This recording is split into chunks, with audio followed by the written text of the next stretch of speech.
bienvenidas y bienvenidos. Vamos a empezar.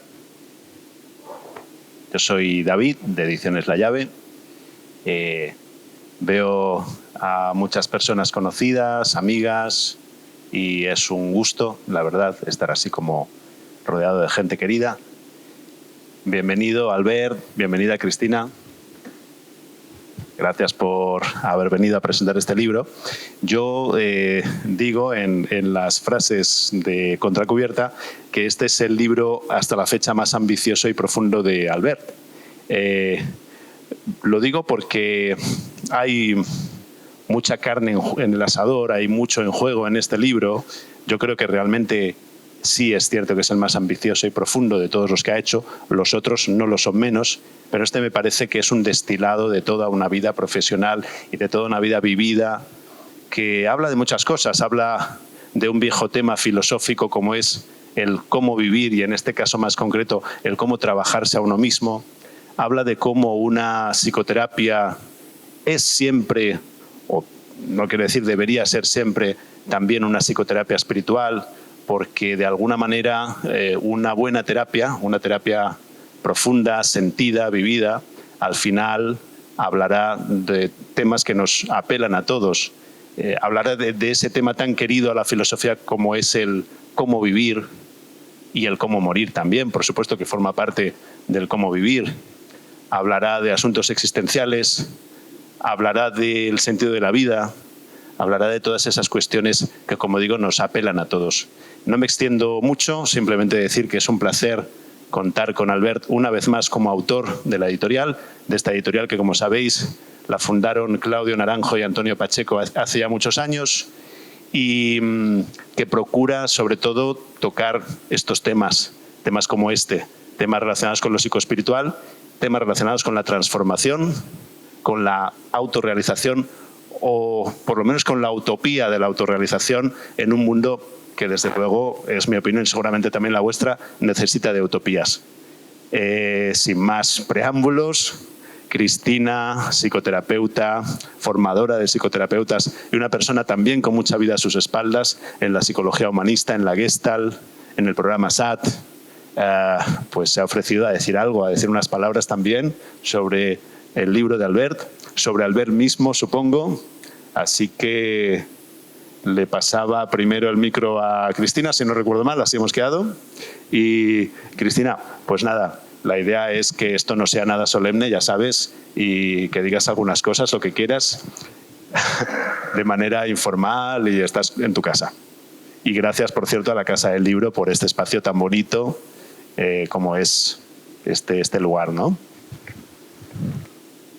Hola.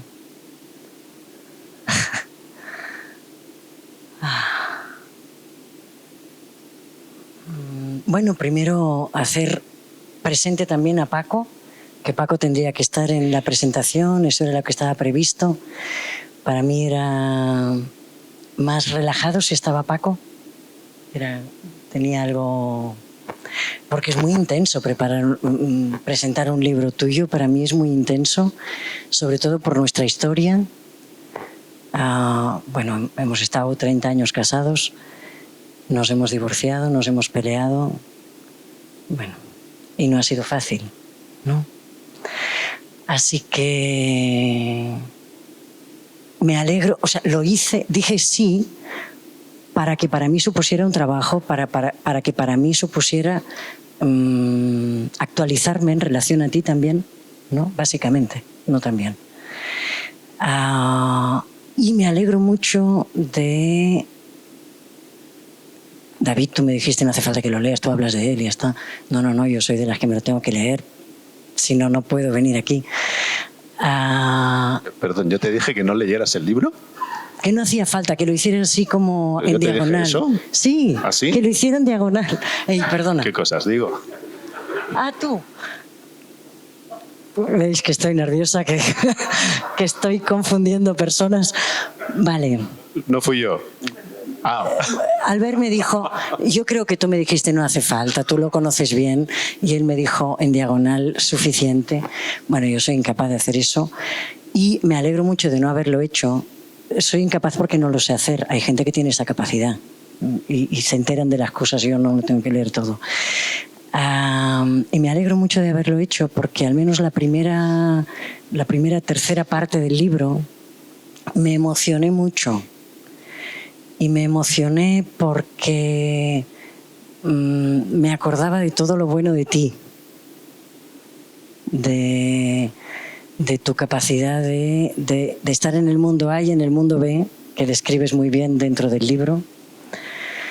En nuestra relación yo era la que te hacía el toma tierra, ¿no? Algo así. Bueno, nos polarizábamos. Y yo destaco del libro la sobriedad de este libro. La sobriedad que usas toda tu capacidad de saber. Tiene una cabeza con una cantidad de datos y de conocimiento impresionante y tienes mucha capacidad de ordenarla, de ordenar todos estos datos y de sintetizarlo. Y aquí es muy claro eso. Y creo que es un valor grande de este libro. Así que es un libro que si alguien quiere saber lo que sabe Albert, aquí está todo resumido, después está ampliado en sus otros libros.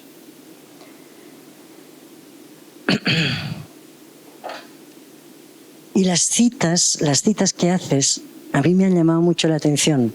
Les sacas mucho partido a pocas citas muy buenas que ejemplifican mucho lo que quiere decir. Les saca mucho jugo. Es como para leerlo, porque además es cortito, es simple, se entiende bien, se entiende bien y los que tenemos conceptos gestálticos y terapéuticos. También es verdad que a lo mejor no para todo el mundo, se tendría que leer dos o más veces, pero destaco esa ligereza en el texto.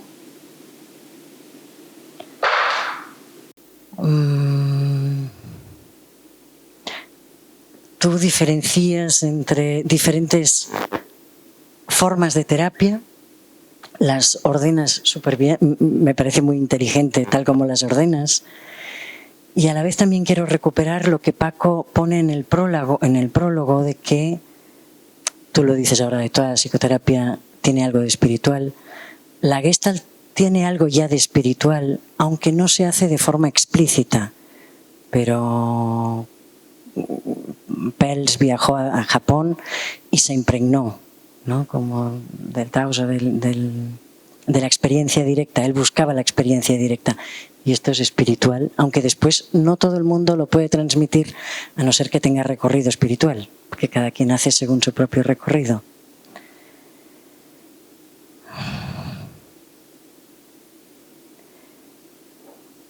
Una cosa que quiero destacar de una cita que has puesto es no suspires por el cansancio, busca el dolor del amor. Me gusta mucho cómo describes las etapas del camino, que añado que se repiten y se repiten y se repetirán toda la vida, tal como tú explicas en Espiral. En esta parte de cita que he leído ahora, lo que quiero destacar es tu pasión por Rumi, tu pasión a través...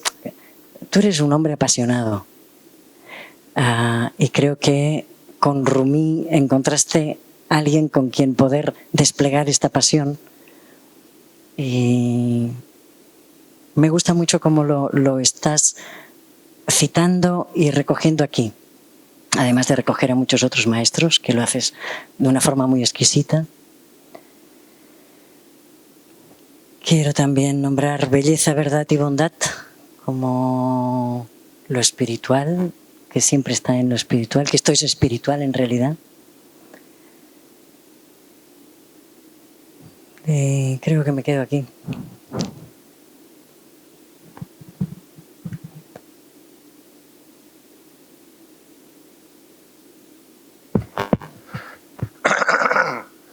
Ay. Bueno, conmovido, emocionado, tocado, muy particularmente por escucharte. Tenía muchas ganas estaba expectante de saber qué ibas a decir y volver a notar el cariño entre nosotros es algo muy profundo para mí y para ti, creo también.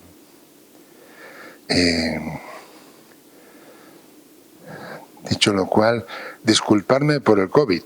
Llevo la mascarilla porque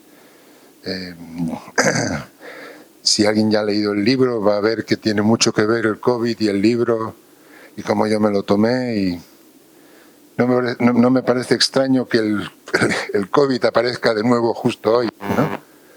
Estoy en mi 16º día de COVID, está siendo extrañamente largo. Yo creo que estaba esperando a que fuera hoy, y yo espero que ya mañana o pasado de negativo, espero, ¿no?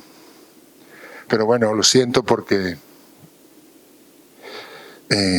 me hubiera gustado abrazaros más abiertamente y tener menos limitaciones de voz, etc.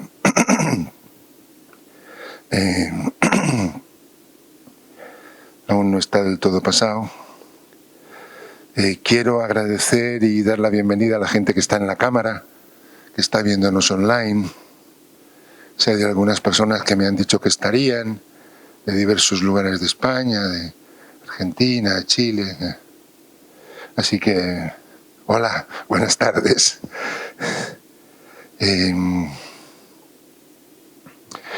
Y luego, ahora daré la palabra un momento a Óscar y a Félix, y en medio de ellos hemos puesto a Miguel. La gran característica de este libro, no tanto en el qué, que sobre lo cual me extenderé después un poco más, sino el cómo está hecho, es que para mí es mi primer libro colectivo, mi primer libro que hacemos con oficialmente colaboradores. En algún punto para mí han rozado la coautoría, pero era bueno clarificarlo. Yo partí de un insight, lo explico ahí, no puedo leer, no puedo escribir. Yo leía básicamente últimamente cuando viajaba en tren, y con la pandemia, que yo me tomé muy radicalmente, para mí ha sido un verdadero retiro en el sentido literal de la palabra. Durante 2 años apenas he visto a mis hijos, a algún amigo muy aisladamente, a mi pareja, a quien está dedicado el libro, la mujer de la que yo me enamoré después de Cristina y que acaba de morir el verano pasado, después de un año de cáncer muy agresivo, y que tuvo mucho que ver y tiene mucho que ver con el libro porque es una de las personas más espirituales. Esto que decía Claudio de Brahms, ¿no? De que hay gente que espontáneamente tiene la capacidad de vivir fácilmente en el mundo B, que decía Cristina, ¿no? Ella lo tenía, ¿no? Y para mí fue todo un estímulo en la relación con ella, y por supuesto quiero mencionarla porque a ella está dedicado el libro, ¿no?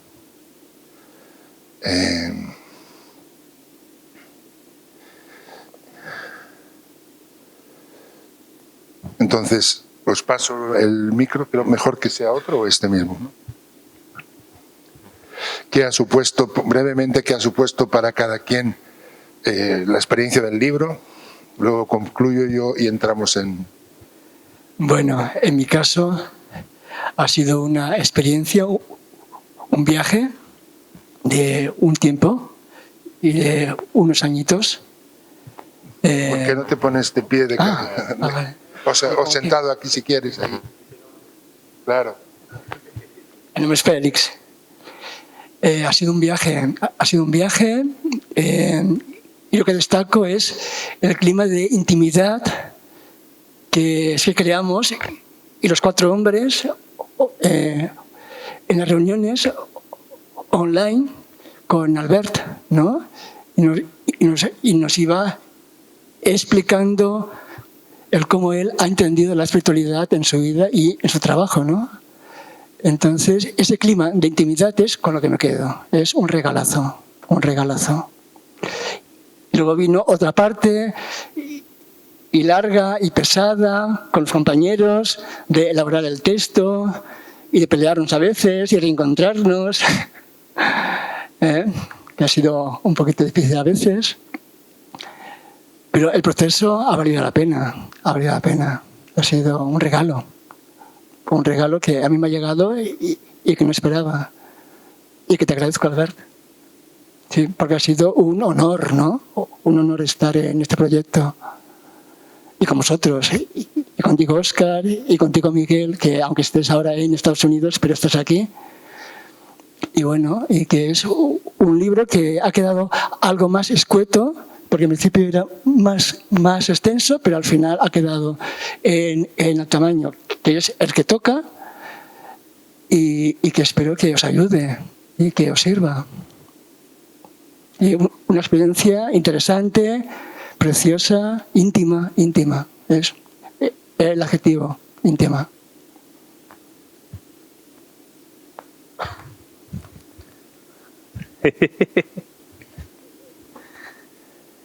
Ay. Bueno, y ahora estoy nervioso, la verdad. Pensaba que iba a hablar desde ahí. Mi nombre es Óscar Fernández. Colaborador, compañero, ¿no? Como decía, con Félix, Miguel, Planas. Yo la experiencia, a mí cuando me contactaste, Albert, que era durante el confinamiento, fue una sorpresa y que viví como un regalo, ¿no? Y ya de entrada vi que, guau, qué regalo, qué don de la vida. Y luego coincido con Félix en que ha sido un viaje / viajazo, ¿no? O en la nomenclatura, etimología de Albert, viaje en minúscula y mayúscula. Para mí ha sido un viaje, como también decía el compañero, no siempre fácil y a la vez muy transformador. Un viaje que además de integrar conocimientos supone una purga. Y yo, ahora escuchándote, Félix, pensaba, ostras, la experiencia, y yo veo que la vivo también en 3 estadios al menos, ¿no? Que creo que tiene también que ver con la estructura del libro, creo que algo tenga que ver también con cómo tú piensas y vives la vida, Albert, que enseguida cuando nos juntamos, porque esto parte de una propuesta de encuentros con Albert a través de pregunta y respuesta. Entonces la primera etapa fue pues pensar y hacer esos encuentros, digamos, y lo primero fue la reunión de preguntas, ¿no? Y ahí, digamos, yo recuerdo como juntar todas las preguntas y ver de ordenarlas, de juntarlas parecidas y enseguida me pareció que había como 3 bloques que luego han quedado en la estructura del libro, ¿no? Y mi experiencia va en 3 bloques también. La primera es esta, el primer bloque serían los encuentros. Que tú dices intimidad, yo lo recojo en la palabra transmisión. Para mí ha sido la experiencia más fuerte, claramente, que he tenido en la vida, de transmisión. Muy poderosa. También por sentir que era, al menos yo creo, por 2 aspectos. Uno, por la generosidad de Albert, que no negó ninguna pregunta. Y claro, de repente era como, yo cuando recuerdo redactando preguntas, a mí no se me acababan, era como, ¿no? Albert, ¿qué quiero saber de lo que sabe Albert? ¡Guay! Lista. Y luego llegaron las preguntas vuestras también, venga, hay un montón. Unas repetidas, bueno, las unimos, pero entonces éramos pocos para recibir mucho conocimiento. Yo tengo un poco esta experiencia, ¿no? De casi extática, que se daba también en ese clima de intimidad que lo hacía posible también el poder recibirlo, parece, o incorporarlo. De esa primera etapa recojo eso. Luego vino el trabajo puramente, digamos, de más músculo por nuestra parte, que fue de pues bueno, todas esas entrevistas, pasarlas a texto, el texto pasarlo a algo legible, no hablado, luego eso, quitarle las preguntas, luego eso estructurar, el componer el libro. Me tocó más a mí como de todo lo que se ha dicho, cómo ordenarlo, cómo para quitar repeticiones y hacer un itinerario legible y con sentido, ¿no? Esa primera composición, que como ha dicho el compañero fue un viajazo. Y ahí también para mí un proceso madurativo, digamos, una vez nutrido en la primera etapa, un proceso madurativo fuerte y de colaboración. con las riñas, con los pulsos, con los arrimos, con lo que sea, con todo el viaje. Y luego la tercera etapa, que era ya el pasártelo al ver y ya, digamos, que ya queda más de tu lado, de vuestro lado, ¿no? De la elaboración del libro, donde ahí también nos hemos ido asomando en alguna lectura y demás. Y de esa tercera etapa yo también quiero rescatar algo, porque yo ahora esta semana me volví a leer el libro y me pasaban dos cosas. Una, que honestamente volví a validar, decir, me parece un buen libro, en el mismo sentido que decías tú, Cristina, de que me parece que Albert tiene mucha claridad y mucha estructura y habla muy claro y muy ordenado de conceptos que no suelen ser fáciles de entender o de poder asir, digamos, y él lo da tan clarito y ordenadito, ¿no? Que es una maravilla. Y eso me parece que ha llegado al libro. Y yo estoy muy contento de esa parte y de lo que siento también, ¿no? Que yo ya he podido aportar de eso en la cosa esta de haber dado una estructura que ha servido finalmente de esqueleto. Y luego termino con esto, a mí me ha maravillado mucho también cómo de lo que te pasamos, cómo has realzado eso. O sea, porque ha habido un doble trabajo. Yo leo ahora el libro final y hay un doble trabajo de destilación de lo que dijimos en los encuentros y nosotros recogimos y de realzar y de suma. Las nuevas citas me maravillaban, los nuevos aportes me encantaban. Y en general me parece que ha mejorado mucho todo el primer de esto y que hayas tenido también o habéis tenido muy buen tino en general. Y eso me ha encantado. Siempre echaré de menos la cosa de que se hayan quitado las preguntas, ¿no? Esto lo hemos hablado porque me parece, para mí el efecto de transmisión que daba en el texto y era tan poderoso, pero de verdad me parece que queda una obra muy clara y están los motivos, pero viendo el libro digo, me parece una buena obra. Y hasta aquí. Muchas gracias.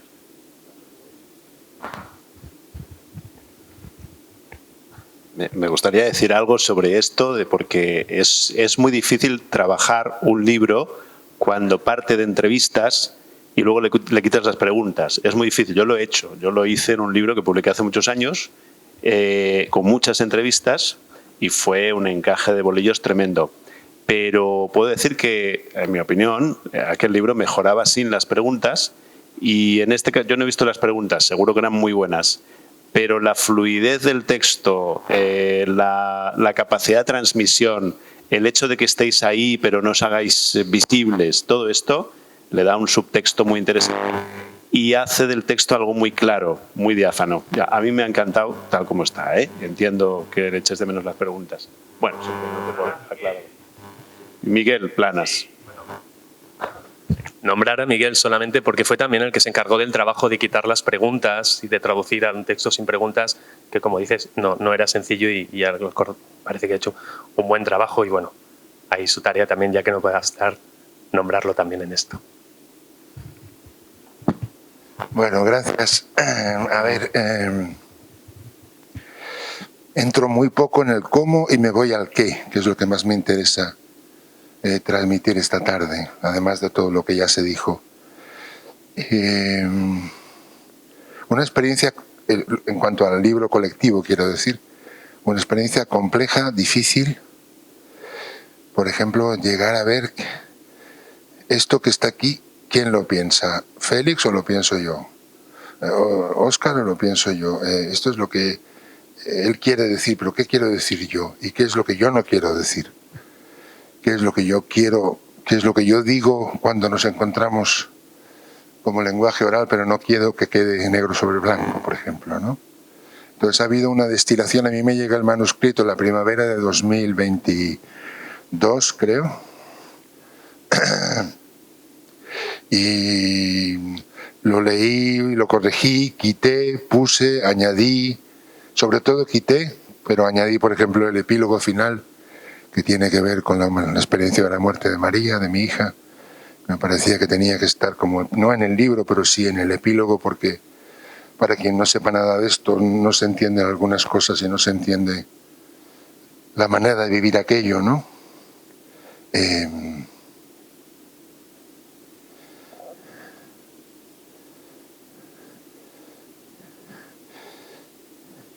Yo creo que lo llegué a repasar como entre 15 y 20 veces. Y lo hemos repasado juntos con David, pues otras 3, 4 tú, otras 3, 4 yo, estamos en 20, 25 veces. Lamentablemente el libro sale con bastantes errores, y lo quiero decir también.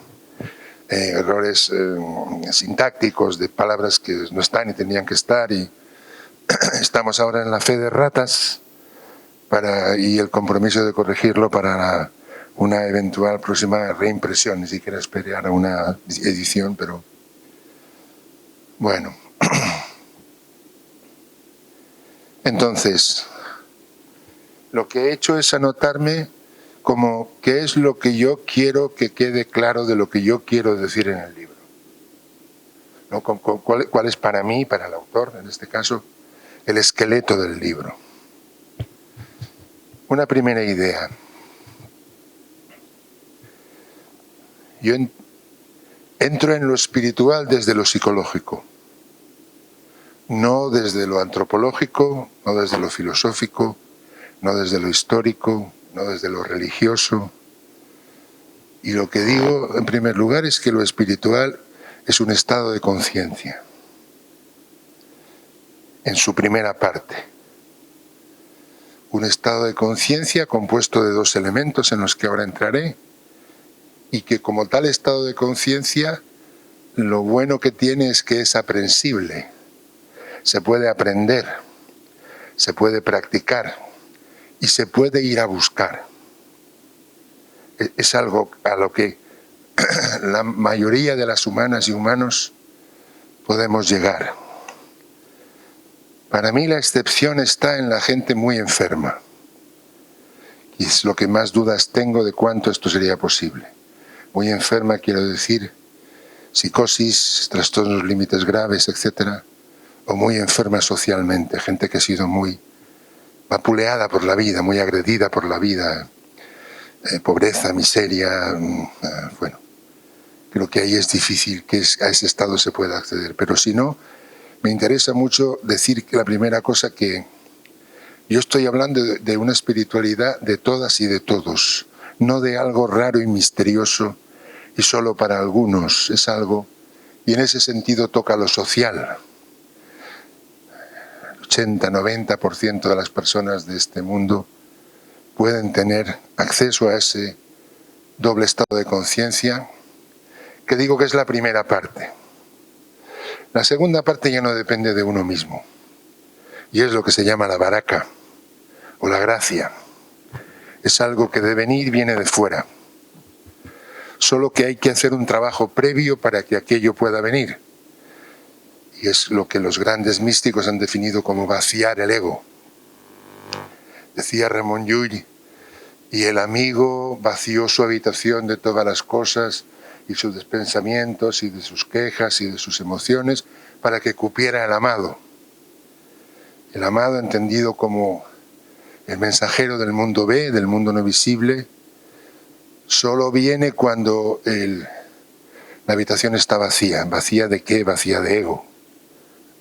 Por lo tanto, es una doble cosa. Por una parte es algo accesible y por otra parte es algo pues que no depende de uno mismo, que toca más o toca menos, o que tiene mucho que ver con dichos que hay en la mayoría de las tradiciones, ¿no? A Dios rogando y con el mazo dando, etcétera. Como hay una parte que toca hacer, que es dejar de ser quien uno cree que es. Este sería como el trabajo, me parece, principal. Y algo que tiene mucho que ver con el vacío, con el vaciado de esa autoimagen. Y a veces pasa el ángel y a veces no tanto. Pero que te quiten lo bailado. Quiero decir que a veces la visita del ángel tiene que ver con la experiencia de vaciamiento al que uno, aquello que decía Jack, ¿no? Y en el dejarse vencer empieza la playa enamorada, que no sabe de larga espera, y abre los brazos. No fuera que la ola quisiera quedarse esta vez. Como, ya sé que no te quedarás, que las olas siempre vienen y van, pero ¿y si yo por si acaso abro los brazos, ¿no? Entonces esta sería la primera idea. Entrando en ella, un estado de conciencia, ¿cuál? ¿Cómo? Dos elementos fundamentales. La conciencia de que existe algo más grande que yo. es ese gesto que tiene que ver con bajar la cabeza, tan presente en todas las tradiciones, el Islam, el cristianismo, el budismo, el hinduismo. Recordaba cuando preparaba este esquemita la visita que hicimos a Memo, a Guillermo Borja, que fue nuestro primer maestro junto con Claudio, en la cárcel de Almoloya. Él hizo una transformación muy brutal del pabellón de psicóticos y en la puerta había una puertecita pequeña que había que bajar la cabeza para poder entrar. Y estaba hecho a propósito, ¿no? Se llamaba el santuario. Entonces, poder sentir que existe algo más grande que yo. ¿Por qué esto es tan importante desde el punto de vista psicológico? Bueno, si partimos de la hipótesis en la que yo creo de que la enfermedad fundamental de nuestro tiempo es una combinación de narcisismo y depresión, como si fueran dos caras de una misma moneda, a diferencia de la histeria de la época freudiana, admitir que existe algo más grande que yo es confrontar directamente el narcisismo. Yo no soy lo más grande, yo no soy lo más, sino que hay otra cosa que sí, y no es yo, ¿no? Y el segundo estado de conciencia es poder sentir eso de que existe algo más grande que yo, con descanso, con gozo o con empoderamiento. Con descanso, por ejemplo, como dice Juan de la Cruz, ¿no? San Juan de la Cruz, cesó todo y dejéme en brazos del amado entre las azucenas olvidado. Es esa sensación de que puedo dejar de controlar yo porque existe algo, alguien que controla por mí, por decirlo de alguna manera, ¿no? Que me cuida. Una sensación muy parecida a esa sensación del bebé, de estar en brazos de mamá. Solo que esta vez sería como estar en brazos de la gran madre, o a la vista del gran padre, o ambas cosas, ¿no? Esa sensación de... puedo dejar de controlar, puedo dejar algo parecido, ¿no? El descanso del control,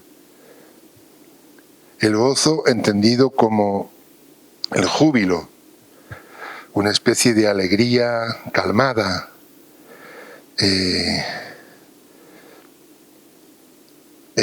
Rumi, decía Cristina, ¿no? Estoy embriagado con la copa del amor, los dos mundos han desaparecido de mi vista, solo tengo que hacer, no tengo otra cosa que hacer más que el jolgorio y la jarana. Entendido aquí, siempre me gusta precisarlo, jolgorio, ni jolgorio ni jarana como cachondeo. Jolgorio tiene que ver con holgar. Y holgar es una manera de hacer placentera en la que la tarea no se te come. Tiene que ver con júbilo, claro, ¿no? Y jarana, yo hago una interpretación muy heterodoxa, lo sé, y la jarana es lo que no es haram, lo que no es la ley externa. Entonces, puede estar en la jarana quien ha desarrollado suficiente disciplina interna para no tener que depender de una disciplina externa para mantener la impecabilidad. Pero ese es ese gozo, ¿no? Como estoy embriagado con la copa del amor porque vivo en el amado, algo así, ¿no? Y el empoderamiento tiene que ver, creo, con que esta sensación de que uno se hace pequeño frente a algo más grande parecería que a uno le empequeñece, y no. Es una sensación como de ser grande, solo por al menos participar en la obra divina, algo así, ¿no? Como participar del cosmos, como una especie de pequeñez magnánima, ¿no? Es difícil de explicar. Pero no es algo que me baje la autoestima, dicho en términos psicológicos, no me refiero a eso, ¿no? Tercera idea, algo más grande que yo, en dos direcciones. En lo que yo llamo lo social, es decir, en lo horizontal, poderse sentir igual a todas y todos los humanos. ni más ni menos, como esa sensación de hermano, de hermandad, de igualdad, de ser todos y todas hijos de Dios y de la diosa, algo así, ¿no? Que quien mejor lo ha reflejado, en mi opinión, es la novena de Beethoven, ¿no? Con el poema de Schiller, que en España fue el himno a la alegría de Miguel Ríos, ¿no? Escucha, hermano, la canción de la alegría, el canto alegre del que espera un nuevo día. Ven, canta, sueña cantando, vive soñando el nuevo sol en que los hombres volverán a ser hermanos. Entonces, esa trascendencia horizontal o social se refiere a eso como experiencia psicológica. A mí me parece que es el profundo sentimiento de ser igual a, de ser hermano, hermana de. Y en la trascendencia vertical sería ser hermano, hermana igual de todos los seres de la creación. Ya no solamente los humanos y humanas, sino sentirse igual a los animales, los vegetales, los minerales, los seres para quien los perciba raros de este mundo, como es esa expresión que San Francisco de Asís decía de hermano sol, hermana luna. Ese sentimiento de hermandad con las cosas incluso, ¿no? Como no ponerse tampoco aquí por encima, ¿no? Hacer notar que la horizontal y la vertical forman la cruz.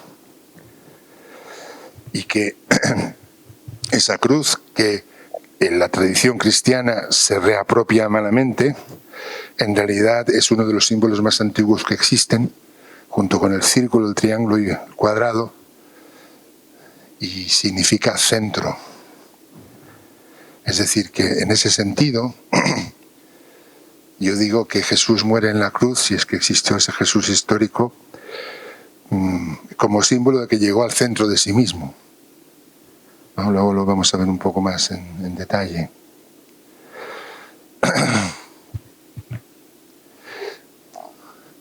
Otra idea.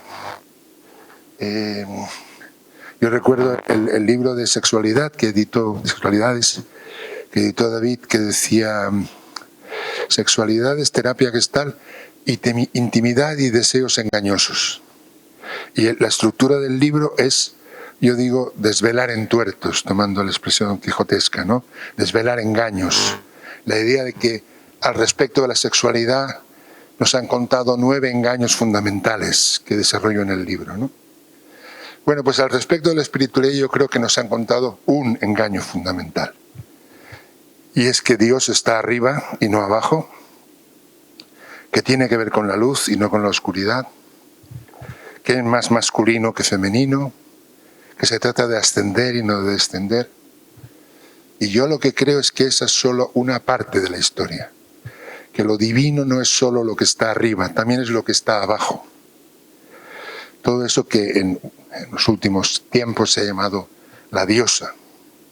Sí, hay un Dios, pero hay una diosa. Y el trabajo espiritual sí, yo lo utilizo con palabras de Ken Wilber, uno de los grandes teóricos de la psicología transpersonal, trascendencia e inmanencia. Es decir, trascendencia sería la capacidad de estar o ir más allá. Y la inmanencia sería la capacidad de estar más aquí. De tal manera que es un estar más aquí que es como estar más allá. Se está tanto aquí que se está en un aquí diferente del aquí literal o tradicional, ¿no? Y que lo espiritual tiene que ver con, bueno, lo decía Alan Watts también, ¿no? Dios es negra, decía en los años 70. Y además de ser la luminosidad más luminosa de todas las luminosidades, es la oscuridad más oscura de todas las oscuridades, ¿no?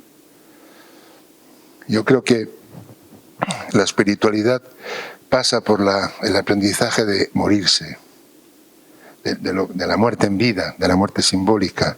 Y eso tiene que ver con deshacerse, con disolverse,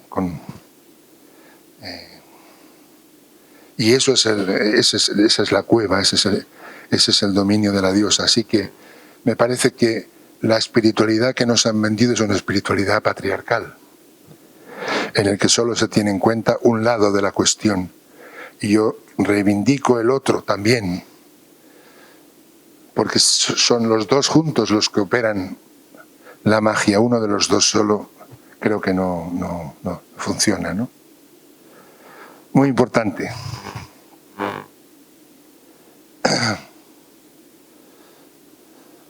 Otra cosa que la nombró Cristina, ese gusto mío por utilizar expresiones sencillas para hablar de cosas no tan sencillas, eso del mundo A y el mundo B. Esos dos mundos de los que hablan, Rumi lo acabo de citar, Ibn Arabi hablará de Albatén, Al-Sahir, Rilke y otros poetas hablan de los dos. Es el mundo de lo visible y el mundo de lo invisible. Yo, para simplificar, le llamo el mundo A y el mundo B. Y distingo 4 posiciones clínicas al respecto. Si el mundo A es lo visible y el mundo B lo invisible. Para mí el neurótico es el que no es capaz de ir al mundo B. El neurótico entendido como normótico. Es decir, tiene tanto miedo de perder el control que no es capaz de soltarse de lo que le apega a un grupo, a una norma, a una manera de hacer, ¿no? El psicótico sería el que es capaz de ir al mundo B, pero no sabe volver. Como en el cuento este de Pulgarcito, era el que los pajaritos se comen las miguitas de pan. El terapeuta espiritual, el chamán, algunos artistas son los que son capaces de ir al mundo A y volver, de ir al mundo B y volver al mundo A. Y el buscador, la buscadora, en el sentido que lo definió, yo creía que Gurdjieff, maestro de principios del siglo XX, como sabéis, era la primera persona que había utilizado ese término que después Claudio tomará, seeker, seeker after truth, buscadores de lo verdadero. Pero Rumi lo utiliza y eso es el siglo XIII. Hay un poema de Rumi que era "Oh buscador". Entonces, el buscador, la buscadora, es quien desarrolla la capacidad de vivir en los dos mundos a la vez. Es decir, que cada una de las experiencias cotidianas de la vida suene en estéreo, tenga sentido en lo literal y tenga sentido en lo no literal. Y hay una cierta armonización, que esas dos cosas no entren en contradicción flagrante, ¿no? Por ejemplo, lo que os decía al principio, supongamos, ¿cómo es que yo tengo COVID hoy? Cuando el COVID está tan presente en el libro, ha tenido tanto que ver con hacer, como... Bueno, yo creo que esto es una experiencia de los dos mundos, tal como yo la vivo. Como que me ha tocado y no sé qué, no sé cuántos, y y luego es como... No sé cómo decirlo, ¿no? Hay otro mundo. Otra cosa, ya penúltima creo. Bueno, 3 más. Una, hace años un alumno me dijo: Albert, a ti que te gusta tanto lo de la teoría, como decía Cristina, mi cabeza y tal, ¿por qué no buscas expresiones respecto a lo femenino y a lo masculino que no estén tan cargadas de ideología? Que no nos hagamos tanto lío al respecto, ¿no? Sacadas de ese contexto. Y yo acepté el reto, digamos, y la primera cosa que me encontré es en la tradición celta española, de la mano de Mariana García Legar, una gran mujer, y en la tradición celta se habla de giamos y de samos. Es decir, en la rueda del año hay la época de mayo a noviembre, que es la época luminosa, y la época de noviembre a mayo, que es la época oscura. ¿Lo digo bien o es al revés? Sí, eso. Entonces, la época luminosa, ella da muchos más detalles, tiene que ver con lo que llamamos lo masculino, digamos, y la época oscura tiene que ver con lo que llamamos lo femenino, por supuesto, sin dar una valoración más, bla, bla, bla, bla. Pero esto eran palabras de otra tradición, y con el tiempo, igual que lo del mundo A, mundo B, mi manera de definir las dos fuerzas esenciales de la vida, digamos, que se pueden referir de muchas maneras: contracción, expansión, sístole, diástole, etcétera, etcétera. Pero volviendo a eso que empezó como lo femenino y masculino, es lo que yo llamo la actitud María y la actitud Teseo. Teseo como el del Minotauro. ¿Por qué actitud María?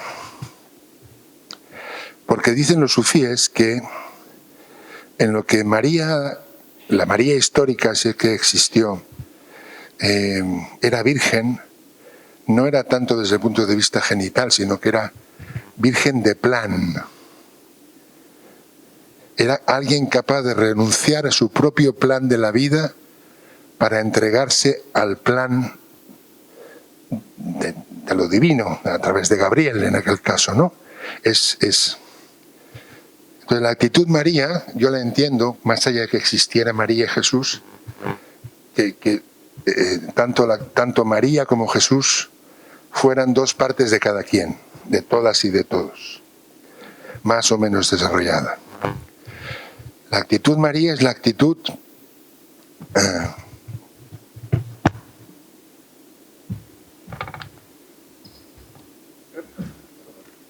es esta actitud, la capacidad de abrirse, para que no se vea bien, ¿no? Y entregarse a la vida cuando la vida duele, sobre todo, cuando la vida se pone de culo, cuando no hace lo que yo quiero que haga, frente a la enfermedad, a la pérdida, a la muerte, a la quiebra, al fracaso, a la cárcel, al hospital. Entonces, es esa actitud que se simboliza en esa frase de la María bíblica: he aquí la esclava del Señor, hágase en mí según tu palabra. Es decir, he aquí la esclava de la vida, que se haga según tú quieres vida y no según yo quiero. Y yo creo que ese es uno de los dos elementos de la salud mental. La capacidad de entregarse, de abrirse. En cuanto a lo femenino masculino, sería la parte femenina, digamos, la cueva, el cuenco, el ángulo cóncavo. Versus la actitud Teseo. Y la actitud Teseo es la actitud polar, es decir, el ángulo convexo, la punta de la flecha. Y aquí se trata de aprender a ir a propósito a buscar al monstruo, entendiendo que el monstruo es el Minotauro en el mito, claro, pero lo que me da miedo de mí, lo que me da vergüenza, lo que... Ir a buscar al monstruo a propósito. No gastar energía de defensa en que el monstruo no venga, en que el trauma no se repita, en que aquello que me pasó de pequeñito no vuelva a pasar, sino ir a buscar, gastar esa energía en ir a buscar aquello que temo.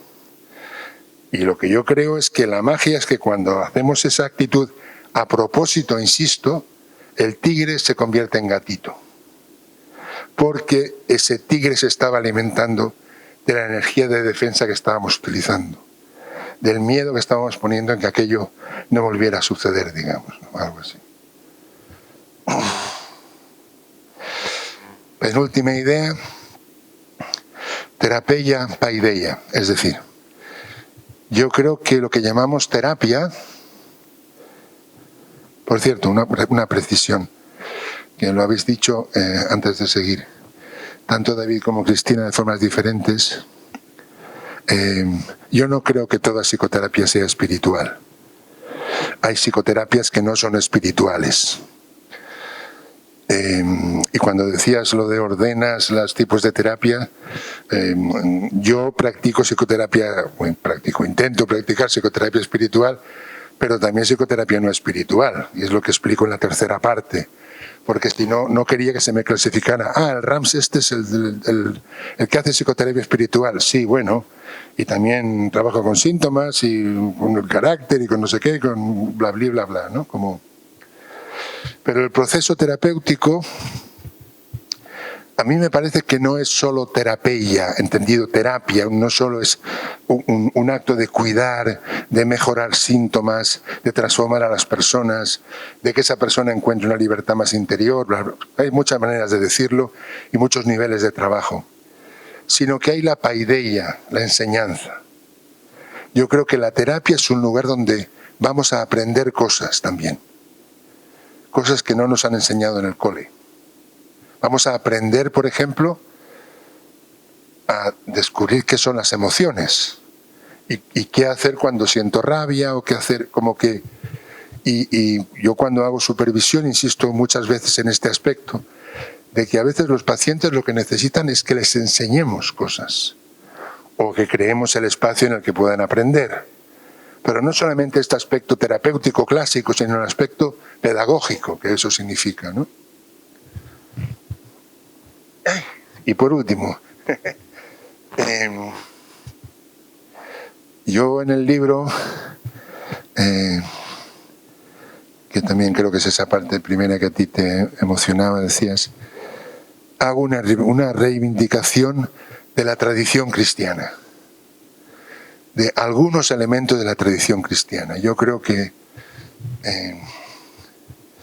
la espiritualidad no solamente se accede a través de la tradición sufí, de la tradición hasídica, de la tradición budista, hinduista, etcétera, etcétera. Creo que en la tradición cristiana hay al menos dos elementos que a mí me parece que tienen un enorme potencial terapéutico, que yo reivindico al tiempo que digo que nos han podrido la historia. Es decir, desde que en el siglo IV Constantino proclama la religión cristiana como religión oficial del Imperio Romano, la Iglesia empieza a asociarse con el poder y hasta ahora. Y bueno, en fin, los abusos, la pederastia, el franquismo, bla, bla, bla, bla, bla. Pero más allá de eso hay dos elementos que son el rezo y la confesión. Y yo los trabajo, menos el rezo, porque tal como cuento aquí, yo lo había contado en el libro del Padre, para mí rezar es una manera que me conecta con la fragilidad. Yo normalmente lloro, me conmuevo, porque para mí, cuando digo rezar, quiere decir rezar el Padre Nuestro y el Ave María, como oraciones hacia el Gran Padre y hacia la Gran Madre. Y hay una cierta manera de rezar que yo explico, en el que es una manera de hablar con papá y hablar con mamá. Y eso a mí me toca, y cuando yo lo hago en grupo, claro, hay gente que resuena y hay gente que se rebota mucho. Por eso es, digamos, el camino de la meditación que introdujo Claudio en España en los años 80 es mucho más fácil, hay mucha menos resistencia. El camino devocional del rezo en concreto, es más fácil cantar mantras que rezar el Padre Nuestro, ¿no? Pero luego está el aspecto de la confesión. Y creo que la confesión tiene un poder terapéutico muy poderoso. Yo lo utilizo, por ejemplo, en el trabajo del taller de sexualidad como una manera de desnudar el alma, de poder confesar lo que me avergüenza, lo que me duele y lo que me pesa de mi propia historia sexual en grupo, ¿no? En un ámbito protegido, cuidado, con todas las garantías y de hecho, digamos, en el tipo de grupo más espiritual, por decirlo así, que yo hago, que es lo que se ha venido llamando en los últimos 10 y pico años el grupo de atención, y que pasa en una cabaña de piedra, en un lugar de Lérida, Vinaixa y tal. Y yo le pedí a Cristina que para mis cumpleaños me regalara un reclinatorio de iglesia, un lugar de esos para ponerte de rodillas, que está en la casa de Vinaixa. Y es uno de los lugares que yo aconsejo visitar al principio del trabajo como una manera de limpiarse. Porque lo importante, como sucede con el agradecimiento o el perdón, no es frente a quién te confiesas, sino el estado de conciencia que ocurre cuando te confiesas. Esa puesta en verdad de ti, y ahí está simplemente una ventanita y cada quien pone ahí lo que quiere, ¿no? Como alguien que sabe tanto que sería un poco absurdo engañarle, pero que al mismo tiempo le cuento lo que me pesa de mí, lo que me sobra, lo que me siento sucio. Y bueno, yo por ahora son esos dos elementos, pero creo que sigo en la tarea de que la tradición cristiana, eso que Óscar Ichazo, maestro de Claudio, y Claudio mismo llamaban el cristianismo profético o el cristianismo esotérico. Allá hay cosas que a mí me siguen interesando y que me siento ahí todavía al principio del camino, ¿no? Pero esto no quería dejar de decirlo. ¿Y esto?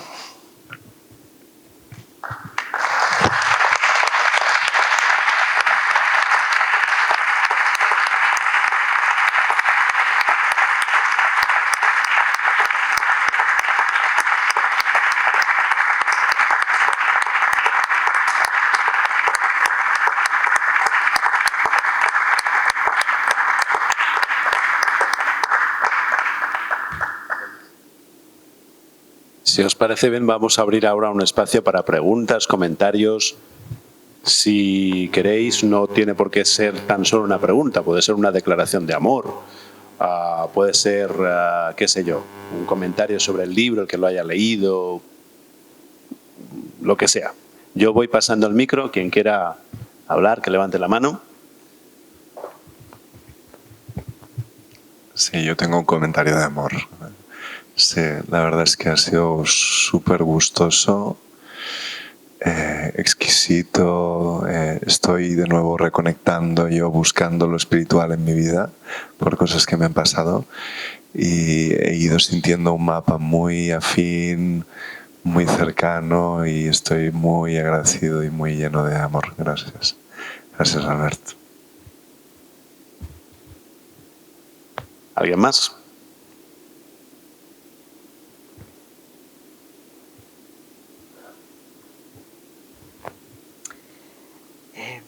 Una cosa que me llamó la atención y me pareció bonito en su momento es que fueras tú y hubieras elegido a 3 o 4 hombres más, a 3 más. Y hoy cuando me he sentado aquí digo, ¿y por qué ninguna mujer? Llegó la pregunta que esperaba. Cada vez que pensaba en un acto como esta, presentación o así, pensaba, te van a preguntar por qué 3 hombres. Y la verdad es que ha sido toda una experiencia, bueno, ya tú la conoces, ¿no? Conocemos de cuando mantienes una pregunta a lo largo de mucho tiempo y vas simplemente dejando que vengan las respuestas y registras las respuestas, ¿no? Como que no hubiera ninguna respuesta que da cuenta de toda la pregunta, etc. Lo más claro que tengo es por honestidad conmigo.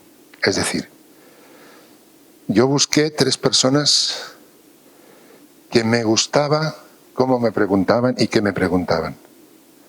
En las ocasiones que habíamos tenido de clases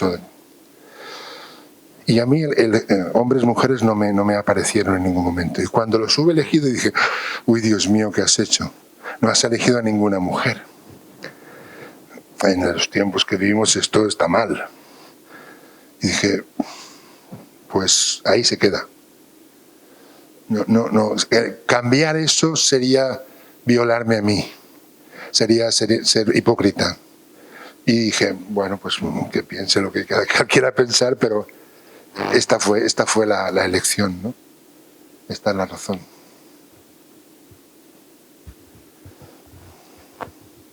¿Alguien más?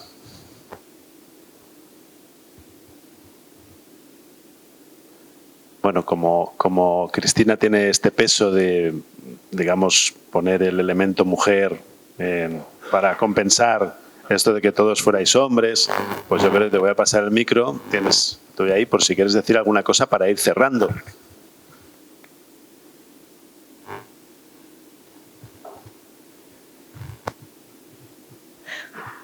No solo añadir que añado una cosa. Bueno, me ha encantado escucharte. Te lo tienes apamado, sabes de qué hablas, lo tienes trabajadísimo. Bueno, muy clarito, igual que el libro, ¿vale? Y solo una cosita, que yo creo que enfrentar al tigre, claro que reduce lo fantasmagórico, pero el tigre, lo que hacemos, o sea, que nos enfrentamos al tigre para que nos dé un revolcón, no solo para que se convierta en gatito. Bueno. Y hay cosas en las que tú te enfrentas, otras. Bueno. Así que, bien. Sí, estoy de acuerdo. Bueno, pues... Como por ejemplo, reivindicar la religión católica, que a mí me parece revolucionario en este momento. Aunque yo no lo comparto. También hay que decir que a mí también me gusta tu reivindicación de la confesión y de la oración. Y también hay que decir que hay muchos catolicismos, como hay muchos cristianismos, y hay gente, cristianos progresistas y cristianos de base, que están muy evolucionados. Entonces, a mí me parece interesante una confluencia de la Gestalt y de la psicología humanista con algunas propuestas cristianas y católicas. Y nombrar a Claudio, que está muy presente en el libro y que ahora le hemos nombrado poco, que para mí también es muy nutritivo. Y ya, Albert, te toca decir algo para terminar. Hay una más. No, porque nos está escuchando gente de otros lugares, así te oyen. No, solo probando sobre este último apartado, que la referencia a la religión católica. ¿Has visto la película Libres? No, Sí. No me suena. Entonces ya no hay pregunta. No, es que está en cartelera ahora, es una producción. Pero la tomo como recomendación. Creo haberlo visto anunciada tipo Facebook, Instagram o algo así, pero no sé de qué va, no sé nada más. Sí, 12 monasterios españoles les han metido dentro de la cámara y a monjes y monjas, y es impactante. Y en el sentido que tú has apostado, yo creo que te gustará. Sí. Claro. O sea, que te iba a preguntar por cómo valorabas, porque allá hay toda una... No conozco. Sí. No, yo lo que quisiera añadir, también tomando lo que... Ciertamente hablé poco ahora de Claudio, salió pocas veces, pero Claudio es alguien que aparece en todos mis libros citados, es una referencia constante y desde luego sin él el libro no sería posible. Pero también quiero nombrar a mis padres. Respecto a este catolicismo, mis padres vivieron, mi madre todavía lo vive, un catolicismo muy de verdad. A mí lo que me llegó es mucha autenticidad. Cuando yo lo comparaba con otros catolicismos que conocía, ¿no? Y a mí esa veracidad, esa pasión que tú decías, ¿no? Esa fe, como ellos le llaman, ¿no? Me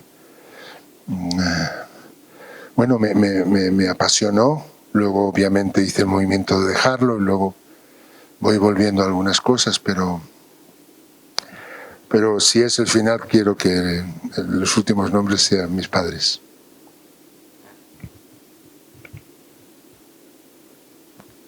Pues nada más, lo vamos a dejar aquí. Muchas gracias, Albert, Cristina, y a todas las personas que nos habéis acompañado tanto aquí como allá, en otros lugares. Muchas gracias.